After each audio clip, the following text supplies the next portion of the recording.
بسم اللہ الرحمن الرحیم۔ جمعہ کے دن سب کام چھوڑ کر 17 بار یہ الفاظ پڑھ لینا۔ اسٹامپ پر لکھ کر دیتا ہوں، آپ کے پاس کروڑوں روپے آ جائیں گے۔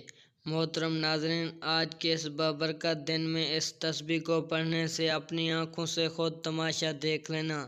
جو لوگ وظیفہ کر کے تھک گئے ہیں، خدا کی قسم ایسا معجزہ آپ نے کبھی نہیں دیکھا ہوگا۔ یہ تسبیح پڑھ لینے سے آپ کی پوری زندگی بدل جائے گی۔ محترم ناظرین، آج جو خالص عمل میں آپ کے ساتھ شیئر کرنے جا رہا ہوں، یہ آج کے اس بابرکت دن کے حوالے سے ہے۔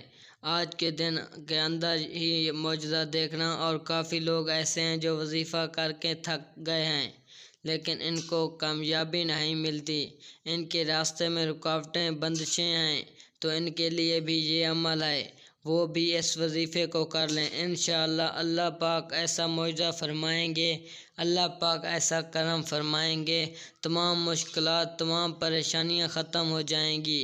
محترم ناظرین، نبی کریم صلی اللہ علیہ وآلہ وسلم نے فرمایا، اے عبداللہ بن قیس، کیا میں تمہیں جنت کے خزانوں میں سے ایک خزانے کے متعلق نہ بتاؤں؟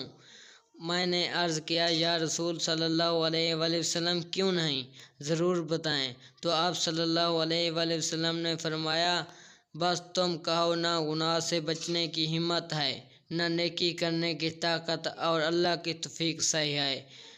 اس کو روایت کیا ہے تو ناظرین، آج کا جو وظیفہ ہے، کسی تعداد میں پڑھنا ہے، کس وقت پڑھنا ہے، اور یہ وظیفہ پڑھنے سے کیا فائدہ آپ کو ملیں گے، وہ سارا کا سارا بتائیں گے آج کی خاص ویڈیو میں۔ ناظرین یاد رکھنا، 3 گناہ معاف نہیں ہوں گے۔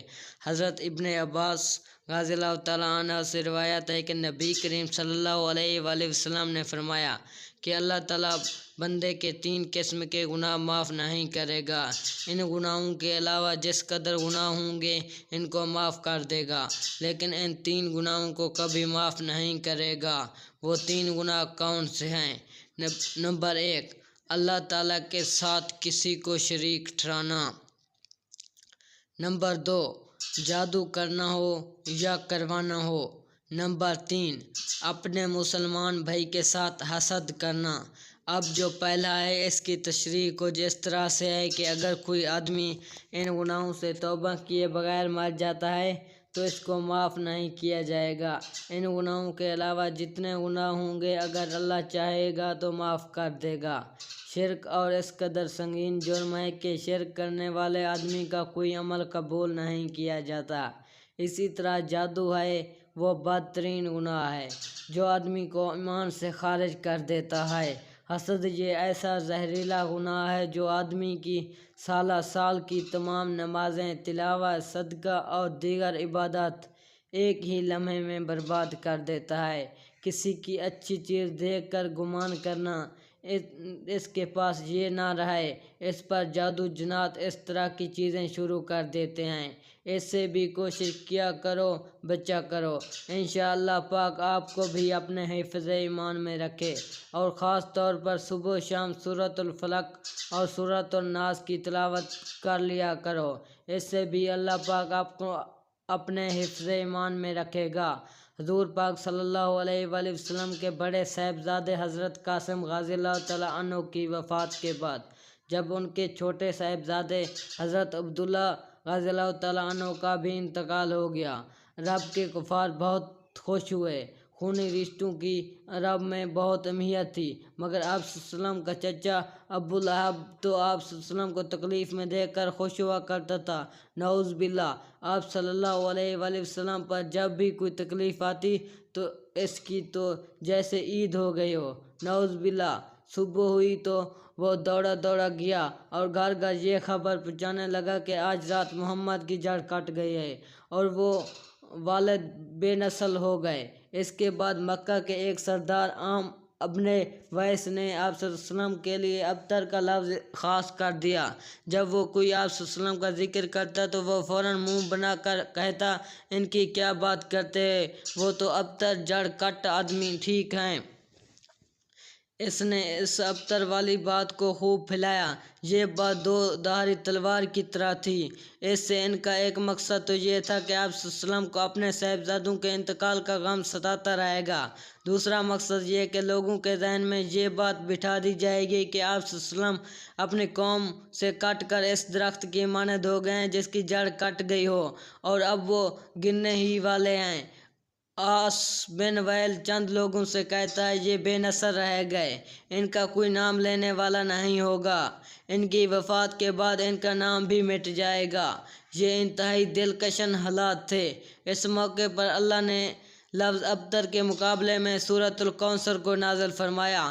مختصر سے فقرے میں آپ صلی اللہ علیہ وآلہ وسلم کو وہ خوشخبری دی گئی جو پہلے کبھی کسی کو نہ دی گئی تھی، اور ساتھ ہی یہ فیصلہ بھی سنایا گیا کہ آپ صلی اللہ علیہ وسلم کے مخالفوں کی جڑ کٹ جائے گی، یہیں ابتر بے نام و نشان رہ جائیں گے۔ اے نبی، ہم نے تم کو کوثر عطا کر دیا ہے، بس تمہیں اپنے رب کے لیے نماز پڑھو اور قربانی کرو، بے شک تمہارا دشمن ہی جڑ کٹا ہے۔ القرآن سورۃ الکوثر۔ جب یہ سورت نازل ہوئی اور آپ صلی اللہ علیہ وآلہ وسلم نے مخالفین کے سامنے پڑھی تو وہ اس کے ادبی حسن سے مبہوت رہ گئی، لیکن انہیں لفظ کوثر کے بارے میں کچھ معلوم نہ تھا، چنانچہ وہ لفظ ابتر کو بھول گئے اور لفظ کوثر کے پیچھے پڑ گئے۔ آخر اس کا مطلب کیا ہے؟ لوگ ماہرین کلام کے آگے پیچھے پھرنے لگے۔ ہر بازار، ہر گلی، ہر کوچہ، ہر محفل میں بس ایک ہی لفظ کی تکرار رہ گئی۔ لفظ ابتر کے مقابلے میں لفظ کوثر کا صوتی حسن بہت زیادہ ہے، حتیٰ کہ لوگوں نے آپ صلی اللہ علیہ وآلہ وسلم سے اور آپ صلی اللہ علیہ وآلہ وسلم کے ساتھیوں سے رجوع کیا اور لفظ کوثر کا مطلب پوچھا۔ اسی طرح لفظ کوثر نے مخالفین کے خدشے اڑا کر رکھ دیے۔ ناظرین، یہ سورۃ کوثر کا شان نزول آپ کے سامنے پیش کیا ہے۔ اب چلتے ہیں وظیفے کی جانب۔ محترم ناظرین، جن لوگوں کے اوپر قرض ہے یا جو لوگ کسی بھی وجہ سے مالی تنگی کا شکار ہیں، قرض ہے اترنے کا نام ہی نہیں لیتا، مسائل بڑھتے جا رہے ہیں، تو میں خود بھی قرض میں رہا ہوں۔ مجھے پتہ ہے کہ اتنی بڑی رسوائی ہوتی ہے، تکلیف ہوتی ہے، لوگوں کی باتیں سننی پڑتی ہیں، اور اسی وجہ سے قرض سے ہمیشہ پناہ مانگا کرو۔ اللہ پاک سے دعا ہے کہ اللہ پاک تمام لوگوں کو قرض سے محفوظ رکھے۔ تو ناظرین، آج کے بابرکت دن میں آپ نے سب سے پہلے درود پاک پڑھنا ہے۔ ایک مرتبہ ثواب کے طور پر میرے ساتھ بھی پڑھ لیں۔ اللہم صلی علی محمد وعلی آل محمد کما صلیت علی ابراہیم وعلی ابراہیم انک حمید المجید۔ اللہم بارک علی محمد وعلی آل محمد کما بارکت علی ابراہیم وعلی ابراہیم انک حمید المجید۔ اس کے بعد آپ نے یہ کلمات آپ کی اسکرین پر شو ہو رہے ہیں۔ لا حول ولا قوت الا باللہ، لا حول ولا قوت الا باللہ بار پڑھ لینے ہیں۔ کسی بھی نماز کے بعد 17 بار، جس وقت 17 بار آپ کو فرصت ملے تب بھی، یا اس سے زیادہ اگر کوئی پڑھنا چاہے تو وہ پڑھ سکتا ہے۔ اور اس کے ساتھ ہی سورۃ الکوثر کو بھی آپ نے اتنی تعداد میں پڑھنا ہے۔ یقین جانو ان وظائف سے اتنا فائدہ ہوگا، ان وظائف سے ایسا معجزہ ہوگا کہ آپ لوگوں کی قسمت ہی بدل جائے گی۔ اللہ پاک ہم کو مشکل ختم فرمائیں گے، رزق اور دولت کی ایسی پرواہ نہیں ہوگی، پیسہ آپ سے ختم نہیں ہوگا۔ اس کے بعد ناظرین، صدقے دل کے ساتھ، اللہ پاک کے ساتھ کامل یقین کے ساتھ اور اللہ کی ذات پر بھروسہ رکھتے ہوئے دعا کرنی ہے۔ انشاءاللہ آپ کی ہر دعا قبول ہوگی۔